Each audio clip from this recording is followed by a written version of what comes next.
To Sally kitchen. എല്ലാവരും ഇതൊക്കെ ആഘോഷിച്ച് ക്ഷീണത്തിലൊക്കെ ഇരിക്കുകയായിരിക്കും. ഇന്നത്തെ റെസിപ്പി എന്ന് പറയുന്നത് സിമ്പിളായിട്ടുള്ള ഒരു ലഞ്ച് മെനു ആണ് കാണിക്കുന്നത്. വെജിറ്റേറിയൻസിനൊക്കെ പറ്റുന്ന അടിപൊളി ലഞ്ച് മെനു. അപ്പോൾ എല്ലാ റെസിപ്പിയും ഡീറ്റെയിൽ ആയിട്ട് ഇതിൽ കാണിച്ചിട്ടുണ്ട്. ഞാനിപ്പോൾ ചെയ്തിട്ടുള്ളത് ചോറ്, പിന്നെ നല്ല അടിപൊളി മോരുകറി, തേങ്ങയൊക്കെ അരച്ചിട്ടുണ്ടാക്കുന്നതാണ്. അപ്പോൾ ഇതിൻ്റെ റെസിപ്പി ഞാൻ മുന്നേ പോസ്റ്റ് ചെയ്തിട്ടുണ്ട്, ഈ ഒരു വീഡിയോയിൽ ഞാൻ കാണിക്കുന്നുണ്ട്. പിന്നെ അടിപൊളി ഒരു സോയ ഉലർത്ത് കാണിക്കുന്നുണ്ട്. അതുപോലെ ഒരു തോരൻ നമ്മളെ നാട്ടിൽ വറവ് എന്നാണ് പറയാം. ബീൻസും ക്യാരറ്റും വെച്ചിട്ട് ഒരു തോരനും പിന്നെ ഒരു സിമ്പിളായിട്ടുള്ള ഒരു ചമ്മന്തി. അപ്പോൾ എങ്ങനെയാണ് ഈ ഒരു ലഞ്ച് മെനു ഉണ്ടാക്കിയെടുക്കാൻ നോക്കാം. അപ്പോൾ ചോറൊക്കെ വെക്കുന്നതിന് മുന്നേ ആദ്യം ചെയ്യുന്നത് നമ്മൾ സോയ ചങ്ക്സ് വെച്ചിട്ട് ഒരു ഉലർത്ത് ചെയ്യുന്നുണ്ടല്ലോ. അപ്പോൾ ഒന്ന് സോയ ചങ്ക്സ് ചൂടുവെള്ളത്തിലിട്ട് വെക്കണം. നിങ്ങൾക്കിപ്പം എത്ര സോയ ചങ്ക്സ് വേണോ അതിനനുസരിച്ചിട്ട് എടുക്കാം. ഞാൻ 1-2 കപ്പ് സോയ ചങ്ക്സ് എടുത്തിട്ടുണ്ട്. അപ്പോൾ ഇതിലേക്ക് ഒരു 5-6 കപ്പ് നല്ല തിളച്ച വെള്ളമാണ് ഞാൻ ഒഴിച്ചു കൊടുക്കുന്നത്. ഞാൻ ചൂടുവെള്ളത്തിലാണ് കുതിർത്ത് വെക്കാറുള്ളത്. എന്നിട്ട് ഇത് മാറ്റി വെക്കാം. ഇനി നമുക്ക് ചോറിന് വേണ്ടിയിട്ടുള്ള അരിയൊക്കെ ഒന്ന് കഴുകിയെടുക്കണം. അപ്പോൾ ഞാൻ മട്ട റൈസ് വെച്ചിട്ടാണ് ചോറുണ്ടാക്കി എടുക്കാറുള്ളത്. കുക്കറിലാണ് ഞാൻ ചെയ്യൽ.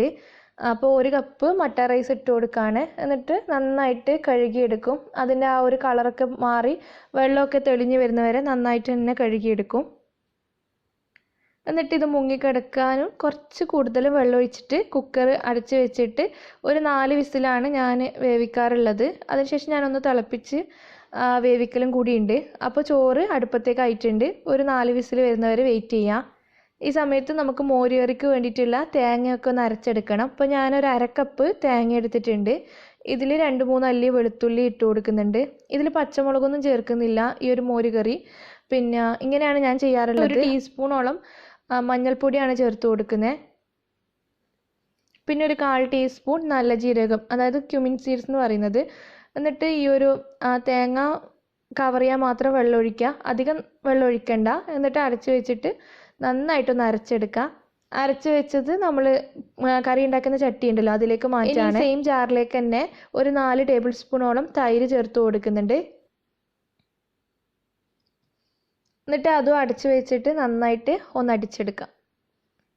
ആ ഒരു കട്ടകളൊക്കെ ഒന്ന് ഉടഞ്ഞു കിട്ടാൻ വേണ്ടിയിട്ടാണ്. അപ്പോൾ ഞാൻ മിക്സി എടുത്തതേ ഉള്ളൂ. വേണമെങ്കിൽ ഒന്ന് വിസ്ക് വെച്ചിട്ടോ അല്ലെങ്കിൽ ഫോർക്ക് വെച്ചിട്ടോ കട്ടകൾ ഉടച്ചെടുത്താൽ മാത്രം മതി. അപ്പോൾ തൈര് റെഡി ആയിട്ടുണ്ട്. ഇനി നമുക്ക് കറി ഒന്ന് ജസ്റ്റ് ചൂടാക്കി എടുക്കുകയേ വേണ്ടൂ.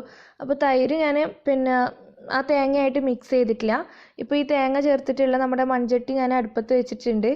എന്നിട്ടൊന്ന് ചൂടാക്കി എടുക്കുകയേ വേണ്ടൂ. ഫ്ലെയിം ഓൺ ചെയ്തിട്ട് തേങ്ങയും തിളക്കരുത് തൈരും തിളക്കരുത് ഈ ഒരു കറിയിൽ. അപ്പോൾ അടുപ്പത്ത് വെച്ചിട്ട് നന്നായിട്ടൊന്ന് മിക്സ് ചെയ്തെടുക്കാം. ചെറുതായിട്ടൊന്ന് ചൂട് കയറി തുടങ്ങിയാൽ പിന്നെ തിള വരരുത്. അതിന് മുന്നായിട്ട് തന്നെ തൈര് ഒഴിച്ചിട്ട് ഫ്ലെയിം ഓഫ് ചെയ്യാണ് ചെയ്യുക. അപ്പോൾ അതാണ് ഞാൻ പറഞ്ഞത്, ഞാൻ പച്ചമുളകൊന്നും ചേർക്കാറില്ല. ഇപ്പം നിങ്ങൾക്ക് എരിവ് വേണമെങ്കിൽ പച്ചമുളകോ കാന്താരി മുളകോ ഈ സമയത്ത് വേണമെങ്കിൽ ചേർത്ത് കൊടുക്കാം, അല്ലെങ്കിൽ അരക്കുന്ന കൂട്ടത്തിൽ ഇട്ട് കൊടുത്താലും മതി. അപ്പോൾ നമ്മുടെ കറി ഇവിടെ റെഡി ആയിട്ടുണ്ട്. ഈ ഒരു കൺസിസ്റ്റൻസിയാണ്. നമുക്ക് താളിച്ചൊഴിക്കാനൊക്കെ ഉണ്ട്. അപ്പോൾ ആവശ്യത്തിനുള്ള ഉപ്പ് ചേർത്തിട്ട് ഒന്ന് മിക്സ് ചെയ്തെടുക്കാം. ഈ ഒരു കറി നമുക്ക് മാറ്റി വെക്കാം. ഇനി നമ്മൾ ഇതിലേക്ക് താളിച്ചൊഴിക്കുകയൊക്കെ ചെയ്യുന്നുണ്ട്. ഈ സമയത്ത് നമ്മൾ ചോറ് വേവിക്കാൻ വെച്ചിട്ടുണ്ടല്ലോ കുക്കറിൽ. അപ്പോൾ വിസിലൊക്കെ വന്നിട്ടുണ്ട്. ഒരു 4 വിസിൽ വന്നതിന് ശേഷം ഞാൻ ഫ്ലെയിം ഓഫ് ചെയ്തിടാണ്. ആ ഒരു കംപ്ലീറ്റ് പ്രഷർ പോകുന്നത് വരെ വെയിറ്റ് ചെയ്യുക.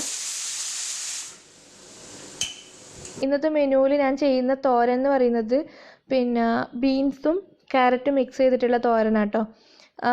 തോരൻ എന്നല്ല, നമ്മൾ വറവ് എന്നാണ് പറയാറുള്ളത്. ക്യാരറ്റിൻ്റെ തൊലിയും പിന്നെ ബീൻസിൻ്റെ മുട്ടൊക്കെ ഉണ്ടല്ലോ, അപ്പോൾ അതൊക്കെ റിമൂവ് ചെയ്തിട്ടുണ്ട്. ഇനി ഇതൊരു പാത്രത്തിലിട്ടിട്ട് നന്നായിട്ടൊന്ന് കഴുകി എടുത്തിട്ട് പിന്നെ കട്ട് ചെയ്തെടുക്കുക. ചെറുതായിട്ട് നമ്മൾ സാധാരണ കട്ട് ചെയ്യുന്നത് പോലെ തന്നെ കട്ട് ചെയ്തെടുക്കുക. ക്യാരറ്റും ഒന്നിച്ച് തന്നെ കട്ട് ചെയ്തിടാണ്. ഞാനിതിലേക്ക് ഒരു 2-3 പച്ചമുളകും കൂടി ചേർത്ത് കൊടുക്കുന്നുണ്ട്. അപ്പോൾ അത് കൂടി ഇതിലേക്ക് കട്ട് ചെയ്തിടാണ്. ഇങ്ങനെ നടുവെ കയറിയിട്ട് ഇങ്ങനെയാണ് കട്ട് ചെയ്തിടുന്നത്. ബീൻസ് കട്ട് ചെയ്ത പോലെ തന്നെ കട്ട് ചെയ്യുന്നില്ല.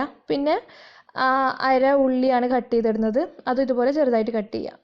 അപ്പോൾ ഇത് മാറ്റി വെക്കുക. ഈ സമയത്ത് നമ്മൾ കുതിർത്ത് വെച്ചിട്ടില്ലേ സോയ ചങ്ക്സ്, അത് റെഡിയാക്കി എടുക്കണം. അപ്പോൾ അതിൻ്റെ വെള്ളമൊക്കെ ഇതുപോലെ പിഴിഞ്ഞ് നന്നായിട്ട് കളയണം. എന്നിട്ട് ടാപ്പ് വാട്ടർ ഒഴിച്ചിട്ട് നന്നായിട്ട് ആ വെള്ളം ക്ലിയറായി കിട്ടുന്നവരെ തന്നെ പിഴിഞ്ഞ് കളയണം. അപ്പോഴേ ആ ഒരു സോയ ചങ്ക്സിൻ്റെ ആ ഒരു ചിലർക്ക് ഇഷ്ടപ്പെടാത്തൊരു ടേസ്റ്റ് ഉണ്ട്, അത് മാറിക്കിട്ടുള്ളൂ. നന്നായിട്ട് പിഴിഞ്ഞ് കളയുക. എന്നിട്ട് ഒരു അരിപ്പക്കത്ത് ഇട്ട് വെക്കുക, അതിൻ്റെ ആ ഒരു വെള്ളമൊക്കെ വാർന്നു പോകാൻ വേണ്ടിയിട്ട്. നമ്മൾ ഓയിലിൽ ഫ്രൈ ചെയ്യുന്ന സമയത്ത് ചിലപ്പോൾ പൊട്ടിത്തെറിക്കും, അതുകൊണ്ടാണ് വെള്ളം നന്നായിട്ട് കളയുക. അപ്പോൾ ഞാൻ ആ ബൗളൊന്ന് ക്ലീൻ ചെയ്തെടുത്തിട്ടുണ്ട്. ഇതിലേക്ക് നമ്മൾ കട്ട് ചെയ്ത് വെച്ച വെജിറ്റബിൾസില്ലേ, ക്യാരറ്റും ബീൻസൊക്കെ അത് ചേർക്കുക. എന്നിട്ട് ആവശ്യത്തിനുള്ള ഉപ്പും ഒരു 1/2 ടീസ്പൂണോളം മഞ്ഞൾപ്പൊടിയും ഇട്ടിട്ട് നന്നായിട്ടൊന്ന് മിക്സ് ചെയ്തെടുക്കുന്നുണ്ട്. വെള്ളമൊന്നും ചേർക്കേണ്ട ആവശ്യമില്ല, കൈ വെച്ചിട്ട് നന്നായിട്ട് മിക്സ് ചെയ്തെടുക്കാം കേട്ടോ. അപ്പോൾ അത് മിക്സ് ചെയ്ത് വെച്ചിട്ടുണ്ട്. നമുക്കിനി വറക്കാം. പക്ഷേ അതിന് മുന്നായിട്ട് പിന്നെ ആ കറിയിൽ നമുക്ക് താളിച്ച് ഒഴിക്കാനുണ്ടല്ലോ, അപ്പോൾ അത് ഈ ഒരു പാത്രത്തിൽ തന്നെ ചെയ്യാം. അപ്പോൾ ഞാൻ 2 ടീസ്പൂണോളം വെളിച്ചെണ്ണ ഒന്ന് ചൂടാക്കി എടുത്തിട്ടുണ്ട്. ഇതിലേക്ക് 1/2 ടീസ്പൂണോളം കടുക്, പിന്നെ സോയ ചങ്ക്സ് ഒക്കെ ക്ലീൻ ചെയ്തെടുക്കുന്ന സമയത്ത് ഞാൻ ചെറിയ ഉള്ളിയും പിന്നെ 2-3 വറ്റൽമുളകും ശരിയാക്കി വെച്ചിട്ടുണ്ട്. അപ്പോൾ അതും ഇട്ട് കൊടുക്കാം.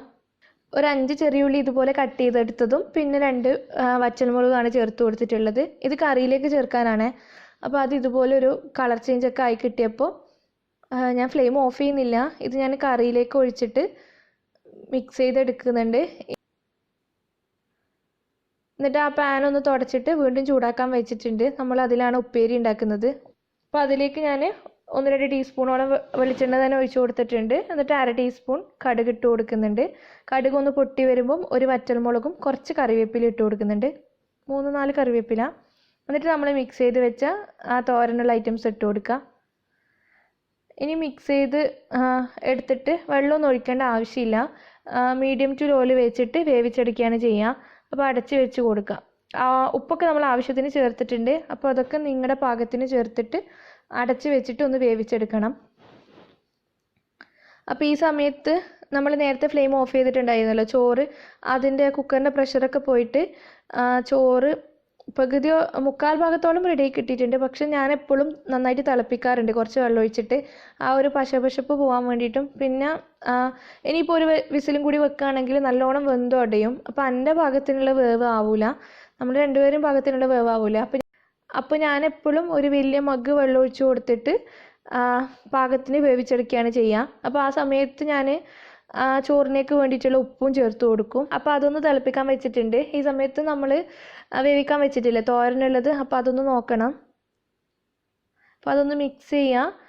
വെള്ളമൊന്നും ഒഴിക്കണ്ട, നമ്മൾ അടച്ച് വെക്കുമ്പം തന്നെ അത്യാവശ്യം വെള്ളമൊക്കെ വന്നിട്ട് അത് വെന്തോളും.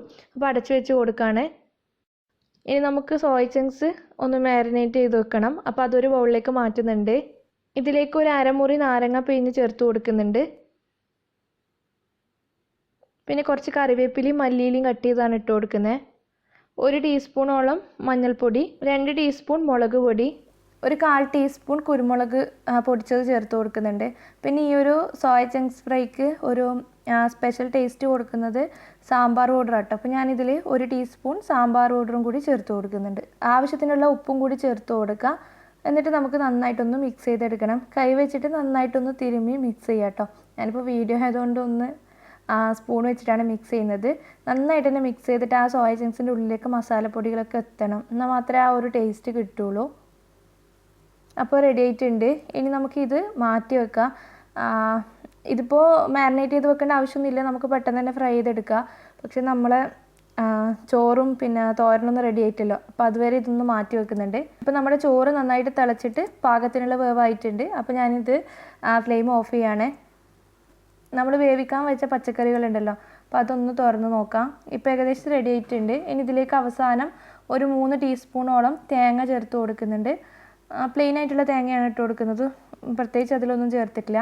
അവസാനമാണ് ഇട്ട് കൊടുക്കുക. എന്നിട്ട് നന്നായിട്ടൊന്ന് മിക്സ് ചെയ്തതിന് ശേഷം ഫ്ലെയിം ഓഫ് ചെയ്യാം. ഇതും റെഡി ആയിട്ടുണ്ട്. ഇപ്പോൾ ഞാൻ ഇതിലേക്ക് തന്നെ ഈ ഒരു സ്റ്റൗവിലേക്ക് തന്നെ ഞാൻ ഒരു ഫ്രൈങ് പാൻ വെക്കുകയാണ്.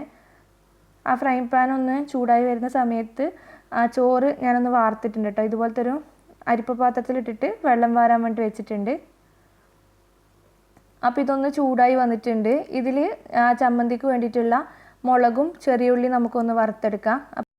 അപ്പോൾ ആദ്യം ഒരു 6 വറ്റൽമുളകൊന്ന് വറുക്കുന്നുണ്ട്. ഒന്ന് റെഡി ആയി കഴിഞ്ഞാൽ ഒരു 5-6 ചെറിയ ഉള്ളിയും കൂടി ഇട്ടിട്ട് ഒന്ന് മൂപ്പിച്ചെടുക്കുക. ഇപ്പോൾ ഇത് റെഡി ആയിട്ടുണ്ട്. ഇത് നമുക്ക് ഈ ഒരു ഫ്രൈ പാനിൽ നിന്ന് മാറ്റാം. എന്നിട്ട് നന്നായിട്ട് തുടച്ചിട്ട് നമ്മുടെ സോയ ചങ്ക്സ് ഫ്രൈ ചെയ്യാനുള്ള ഓയിൽ ഒഴിച്ച് കൊടുക്കാം. അപ്പോൾ അത്യാവശ്യം ഓയിലാണ് നമ്മളിത് ഫ്രൈ ചെയ്തെടുക്കുന്നത്.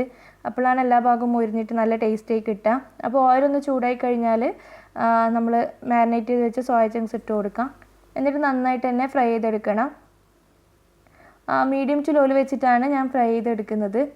അപ്പോൾ എല്ലാ ഭാഗവും ഒന്ന് മൊരിഞ്ഞ് റെഡിയായി കിട്ടുന്ന സമയത്ത് ഒരു 3-4 പച്ചമുളക് ഇതുപോലെ നീളത്തിലരിഞ്ഞതും പിന്നെ കുറച്ച് കറിവേപ്പില ഇട്ട് കൊടുക്കുന്നുണ്ട്. ശരിക്കും ആ ഒരു ബീഫ് വരട്ടിയതിൻ്റെയൊക്കെ ഒരു ടേസ്റ്റ് കിട്ടാൻ വേണ്ടിയിട്ട്, ബീഫ് ഉലർത്തിയതിൻ്റെയൊക്കെ ടേസ്റ്റ് കേട്ടോ. നന്നായിട്ടൊന്ന് മിക്സ് ചെയ്യുക. അതൊന്ന് മൊരിഞ്ഞ് കഴിഞ്ഞാൽ നമുക്കിത് എണ്ണയിൽ നിന്ന് മാറ്റാം. ഇപ്പോൾ നിങ്ങൾക്ക് വേണമെന്നുണ്ടെങ്കിൽ ഇപ്പോൾ സ്ട്രെയിനർ വെച്ചിട്ടൊന്ന് കോരിയെടുക്കാം. ഞാനിത് സൈഡോട്ടേക്ക് ആക്കിയിട്ട് ചെരിച്ച് വെക്കുകയാണ് ചെയ്യുക. അപ്പോൾ താഴോട്ടേക്ക് ഓയിലങ്ങ് പോയിക്കോളും. മനസ്സിലായെന്ന് വിചാരിക്കുന്നു.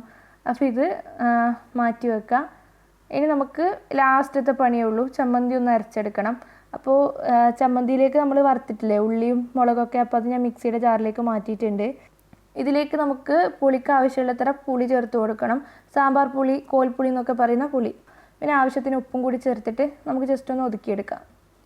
ഇപ്പോൾ ഒന്ന് ഒതുക്കിയെടുത്തിട്ടുണ്ട്. ഇപ്പോൾ ഇങ്ങനെ തന്നെ വേണമെങ്കിൽ ഇങ്ങനെ തന്നെ എടുക്കാം, നല്ല ടേസ്റ്റ് തന്നെയാണ്. ഞാനിതിലേക്ക് ഒരു 3-4 ടീസ്പൂണോളം തേങ്ങയും കൂടി ചേർത്തിട്ട് ഒന്നും കൂടി ഒന്ന് അരച്ചെടുക്കുന്നുണ്ട്. ഇപ്പം നമ്മുടെ ചമ്മന്തി ഇവിടെ റെഡി ആയിട്ടുണ്ട്. ഇനി നമുക്ക് എല്ലാം കൂടി ഒന്ന് സെർവ് ചെയ്യേണ്ട പണിയേ ഉള്ളൂ. അപ്പോൾ ഒരു പ്ലേറ്റ് എടുത്തിട്ടുണ്ട്, ആവശ്യത്തിനുള്ള ചോറിട്ട് കൊടുക്കാം. ചോറ് നല്ല ചൂടുണ്ട്, അതുകൊണ്ടാണ് ക്യാമറ ഇങ്ങനെ ഫെയ്ഡായിട്ട് വരുന്നത്. നമ്മൾ ഉണ്ടാക്കി വെച്ച മോര് കറി, ഞാൻ ഈ ഒരു കറി മാത്രമേ ഉണ്ടാക്കിയിട്ടുള്ളൂ. തോരൻ, പിന്നെ സോയ ചങ്ക്സ് ഫ്രൈ, പിന്നെ നമ്മളുണ്ടാക്കിയ ചമ്മന്തി ഒന്ന് ഉരുട്ടി ഒരു ചെറിയ ബോളാക്കി വെച്ചിട്ടുണ്ട്. ഞാനെപ്പോഴും ഉപ്പിലിട്ട് എന്തെങ്കിലും ഉണ്ടാക്കലുണ്ട്. അപ്പോൾ ഒരു ഭംഗിക്ക് വേണ്ടിയിട്ട് നെല്ലിക്കയും പിന്നെ ഒരു ചോച്ചോ ഉണ്ടായിരുന്നു, അപ്പോൾ അതും വെച്ച് കൊടുത്തിട്ടുണ്ട്. അപ്പോൾ ഇത്രയേ ഉള്ളൂ, നമ്മുടെ ഈസി ആയിട്ടുള്ള ലഞ്ച് മീൽ ഇവിടെ റെഡി ആയിട്ടുണ്ട്. ഇപ്പോൾ വെജിറ്റേറിയൻസിനൊക്കെ ട്രൈ ചെയ്യാൻ പറ്റിയ നല്ല ഒരു റെസിപ്പിയാണ്. വെജിറ്റേറിയൻസിന് മാത്രമല്ല നോൺ വെജിറ്റേറിയൻസിനും നന്നായിട്ട് ഇഷ്ടപ്പെടും. അപ്പോൾ എന്തായാലും ട്രൈ ചെയ്ത് നോക്കിയിട്ട് ഫീഡ്ബാക്ക് പറയാം. വീഡിയോ ഇഷ്ടപ്പെടുകയാണെങ്കിൽ ലൈക്ക് ചെയ്യാനും ഷെയർ ചെയ്യാനും മറക്കരുത്. താങ്ക്